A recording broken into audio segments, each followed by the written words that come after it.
निर्बल को नित कुचलते, समरथ जो कोई हो।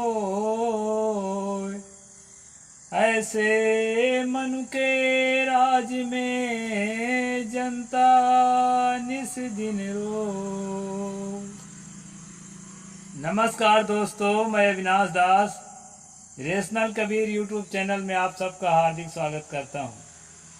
साथियों, यदि आप चैनल को सब्सक्राइब नहीं किए हैं, सब्सक्राइब जरूर करें और शेयर करके अपने साथियों तक पहुंचाएं।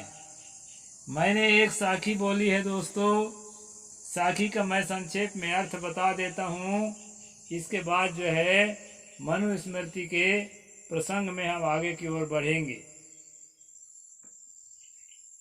यहाँ पर कहा है, निर्बल को नित कुचलते, जो कोई समर्थ होए। और ऐसे मनु के राज में जनता निस दिन रोए। दीन दुखी गरीब असहाय रोगी बूढ़ा, ऐसे लोगों को दोस्तों कुचलते चलना, पांव तले रौंदते चलना, ये समर्थ लोगों का काम है। और अगर आज भी ऐसा कोई करता है तो समझ लीजिए कि उसके दिलो दिमाग में मनु के बानी का राज है।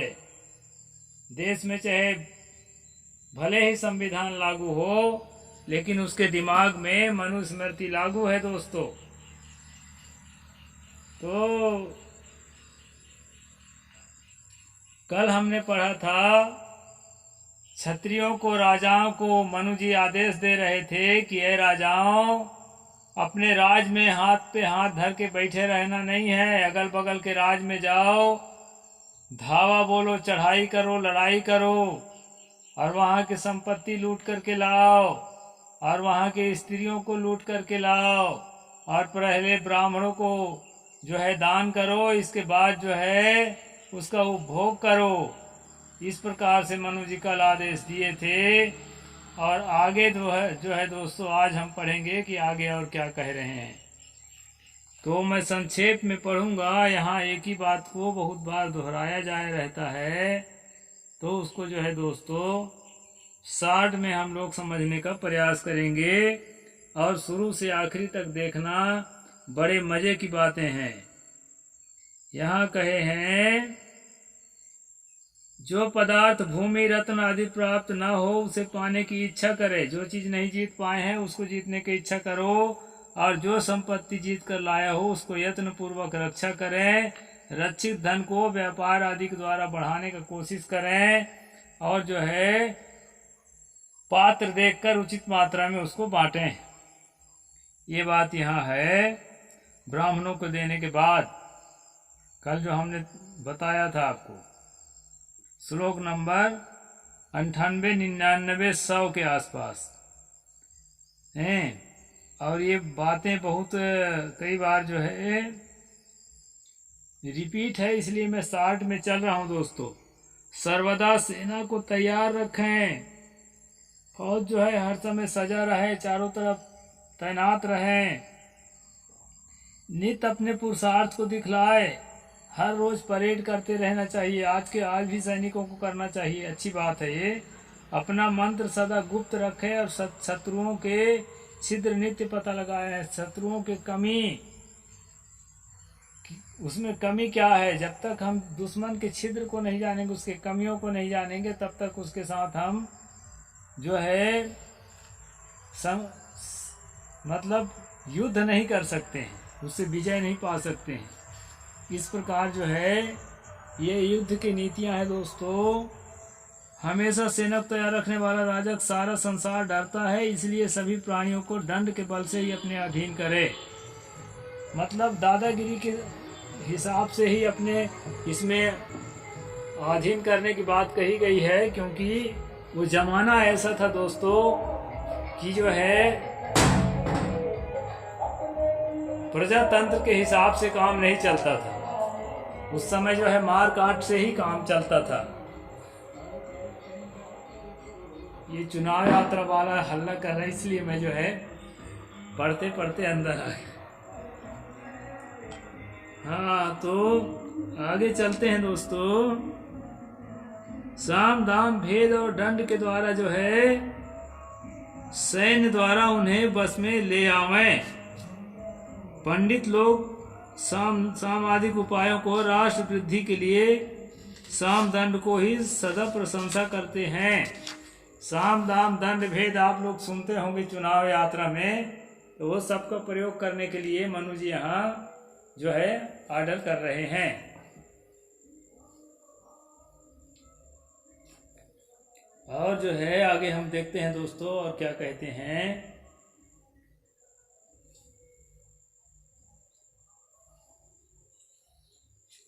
अच्छा, इसमें जो है क्रमवार जो व्यवस्था है उसको मैं बता देता हूँ। प्रत्येक गांव में एक एक ग्राम अधिकारी नियुक्त करे, फिर 20, 100 और सहस्त्र गांव में एक एक अधिकारी पृथक नियुक्त करे। क्रमशः जैसे आजकल जो है ग्रामीण अध्यक्षता, मंडल अध्यक्षता,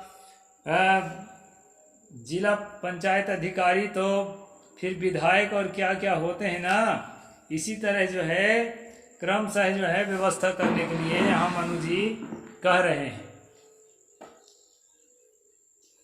राज व्यवस्था है, जैसे पहले होता था वैसे आज भी होता है। तो इस प्रकार यहाँ पर बातें आई है दोस्तों, बहुत सारे अधिकारियों की, और कई श्लोकों तक यही बात चलती चली जा रही है। और मैं कुछ श्लोकों को छोड़ते हुए आगे बढ़ता चला जा रहा हूँ। आगे कहते हैं, ये कार्य के भ्यो धर्म अर्थमेव गृहीषु पापचेत्सः तेषां सर्वस्मादाय राजा कुर्यात् प्रवासम। 124 नंबर। इसमें बड़ी अच्छी बात आई है। जो कर्मचारी घूस लेते पकड़ा जाए, जो अधिकारी घूस लेते पकड़ा जाए, उसके लिए कह रहे हैं मनु कि उसके पूरी संपत्ति को जब्त करके, कुरूप करके और उसको देश निकाला का सजा दिया जाए। यहाँ करप्शन के लिए बहुत बड़ी सजा दी गई है दोस्तों। हमारे यहाँ तो ऐसा नहीं हो पाता है, बल्कि जो सबसे ज़्यादा करप्ट आदमी होता है वो जो है रुपया रख कर के स्वयं विदेश भाग जाता है, रुपया उसका जो है जब्त नहीं कर पाते हैं। तो मनु के यहाँ कड़ा विधान है। इसके बाद दोस्तों एक बात मैं बता दूं, जब भी मनु की नज़र मजदूरों पर पड़ती है, कारीगरों पर पड़ती है, यानी शूद्र जातियां जो हैं वो जिन कामों को उनको सौंपा गया था ऐसे लोगों पर पड़ती है, तो उनके अंदर पता नहीं कहाँ की घृणा आ जाती है। तो फिर घृणा वाली बात करने लगते हैं। अब जैसे ही ब्राह्मण के ऊपर नज़र पड़ती है तैसे जो है उनके अंदर कहाँ से दया और करुणा का भाव आ जाता है। यही चीज़ मनु में गड़बड़ है। अब राज व्यवस्था के जो घूस लेने वालों को सजा कहते हैं वो तो कुछ तो ठीक है। यहाँ कहते हैं दोस्तों, राजा कर्मसु युक्तानां स्त्रीणां प्रेष जनस्य च प्रत्यहम कल्पेत वृत्तिम स्थानम कर्मानुरूपतः। यानी यहाँ पर कहा गया है कि जो मजदूरी करने वाले लोग हैं, मजदूर स्त्री पुरुष हैं, उनको जिस काम के लायक जो हो उस काम को निश्चित करके उनको पदों पर रखे। फिर कहते हैं नीच काम करने वाले, यहाँ नीच ऊंच वाले शब्द रहता ही है। नीच काम करने वाले को 1 पण और ऊंच काम करने वाले को 6 पण। पण माने रुपया मान लेते हैं हम, पण के रुपये जैसा कोई चीज़ हो सकती है उस जमाने की। तो कहते हैं जो सामान्य मजदूर हैं उसको 1 रुपया दो, और जो यदि आज 1 रुपया क्या हम 100 रुपया मान लेते हैं, 100 रुपया, 1 पण बराबर 100। अपने से बना रहा हूँ भाई, ऐसा कुछ होता नहीं है। आज के हिसाब से समझने के लिए कि एक सामान्य मजदूर को 100 रुपया दे दें और विशेष मजदूर को 6 रुपया देना है, 6 गुना ज़्यादा देना है। अब कब देना है? प्रत्येक महीना देना है। और साथ में क्या देना है? 1 द्रोण अन्न देना है।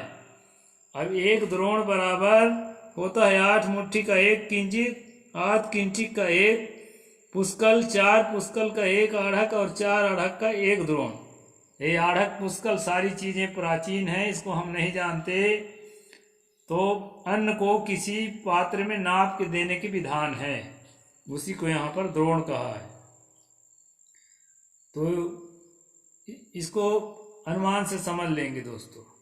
और 6 महीने में 2 ही वस्त्र देना चाहिए, 2 वस्त्र देना चाहिए पहनने के लिए 6 महीने में। इस प्रकार अन्न, वस्त्र और पैसा 3 चीज देना है मजदूरी में, ये इनका विधान है दोस्तों। व्यापारियों के माल खरीदी बिक्री में जो है उनको कर लेने की विचार किया है, और कर के लिए कहा है कि व्यापारियों को लाभ हो, उसको विचार करके ही कर की कल्पना राजा को करना चाहिए। व्यापारियों को जो है पशु और सोने के लाभ का 50वां भाग और कृषकों के अन्न का 8वां भाग। यहाँ पर खेती करने वालों के साथ बदमाशी कर रहे मनु। खेती करने वालों को जितना उपज कमाया है उसका 8वां हिस्सा सरकार को जमा करे, और जो है सोने का और पशु का व्यापार करने वाले को 1/50 यानी मतलब 50वां हिस्सा 1/50, इसमें जो है 1/8। तो व्यापारियों को थोड़ी राहत दिया है मनु। इसीलिए लगता है मनुवादी जो सरकार है आज के वर्तमान के, वो कारपोरेट घराने को ज़्यादा मदद करती है, उनके कर्जा भी माफ़ करती है, अरबों खरबों रुपया, और 2-4 लोगों के हाथ में जो है पूरे देश को रुपया सौंपती है। कांग्रेस के ज़माने में टाटा, बिरला, डालमिया, मित्तल क्या क्या बढ़ रहे थे, और जो है अभी भाजपा के ज़माने में अंबानी, अदानी बढ़ रहे हैं। तो इस प्रकार दोस्तों मनु को कुछ न कुछ तो फॉलो करते हैं आज के राजा सरकार भी, ऐसा देखा जाता है। तो ये जो है ना कारपोरेट घरानों को मदद करना भी मनुवाद का ही हिस्सा है, क्योंकि यहाँ बताया है किसानों से 1/8 के बराबर लेना है, और 1/50 के बराबर जो है ये व्यापारियों से कर लेना है। ऐसा जो है यहाँ बताया है। श्लोक नंबर 130 में देखना। पेड़, मांस, मधु, घी, गंध, औषधि, रस, फूल, फल, कंदमूल, पत्ते, साग, तृण, चमड़ा, बर्तन, बांस, मिट्टी के पत्थर के बर्तन, इन सब के लाभ का 6वां भाग लेना चाहिए। अलग अलग व्यापारियों का अलग अलग रेट बताया है। अभी छोटे व्यापारियों के लिए बता दिया है कि 6वां भाग लेना, यानी किसान से भी ज़्यादा। इनको तो बेचारों को जीना हराम हो जाएगा इतना टैक्स देंगे तो इस प्रकार दोस्तों यहाँ बताया है। और आगे कहता है कि प्रियमाणो अप्यादीदना राजा श्रोत्रियात करम न चाक्षुधा से संसीधे श्रोत्रियो विषय वसन। राजा दरिद्र हो जाने पर भी, राजा अगर एकदम दरिद्र हो जाए, चारों तरफ से घाटा ही घाटा झेलना पड़े, हार ही हार झेलना पड़े, उसके खाने के लिए लाले पड़ जाए, ऐसी स्थिति में भी ब्राह्मण से कर ना ले। ब्राह्मण से कर लेना पाप है, उससे टैक्स ना लिया जाए। इसीलिए लगता है इसी नियम के तहत मुगलों ने ब्राह्मणों को जजिया कर नहीं लिया, बाकी सब लोगों को लिया। बताए होंगे कि देखो हमारे धर्म शास्त्र में लिखा है, इसको नहीं फॉलो करोगे ना तो हमारे धर्म के मानने वाली पूरी रियाया जो है बगावत कर देगी, इसलिए ब्राह्मणों से कर मत लेना। तो जजिया कर जब निर्धारित किया बाबर के, हुमायूं के ज़माने में और कौन कौन मुगलों के ज़माने में, तो ब्राह्मणों को मुक्त रखा गया था, ऐसा पढ़ने में आता है। तो दोस्तों ये जो है मनु के नियम है। फिर कहते हैं संरक्षे मानो राजा या कुर्ते धर्म स्वहम तेनायुर्वर्धते राज्ञो द्रविड़म राष्ट्र में वचा। 136 नंबर में राजा से सुरक्षित वह ब्राह्मण प्रतिदिन जो कुछ धर्मानुष्ठान करता है उससे राजा की आयु, धन और राज में वृद्धि होती है। मतलब राजा के आयु को बढ़ाने के लिए, उसकी संपत्ति को बढ़ाने के लिए, उसके राज विस्तार करने के लिए यज्ञ हवन करके अपने देवता से, अपने ईश्वर से, अपने परमात्मा से ब्राह्मण जो है कामना करता है, और उसके कामना करने से उसका अदृश्य शक्ति जो भगवान है, परमात्मा है, जो भी माना गया है कल्पना से, वो जो है क्या करता है, राजा की मदद करता है। इसलिए राजा को ब्राह्मण से कर नहीं लेना चाहिए, ऐसा जो है मनु यहाँ पर कह रहे हैं दोस्तों। तो खास बात यह है कि मनु जहां भी मनु जो है ब्राह्मण के बारे में सोचते हैं, वहां इनका दिल उदार हो जाता है। और जहां भी कारीगरों के बारे में, किसानों के बारे में, मजदूरों के बारे में सोचते हैं तो इनका दिल संकुचित हो जाता है दोस्तों। तो ये जो है इसी को मनुवाद कहते हैं।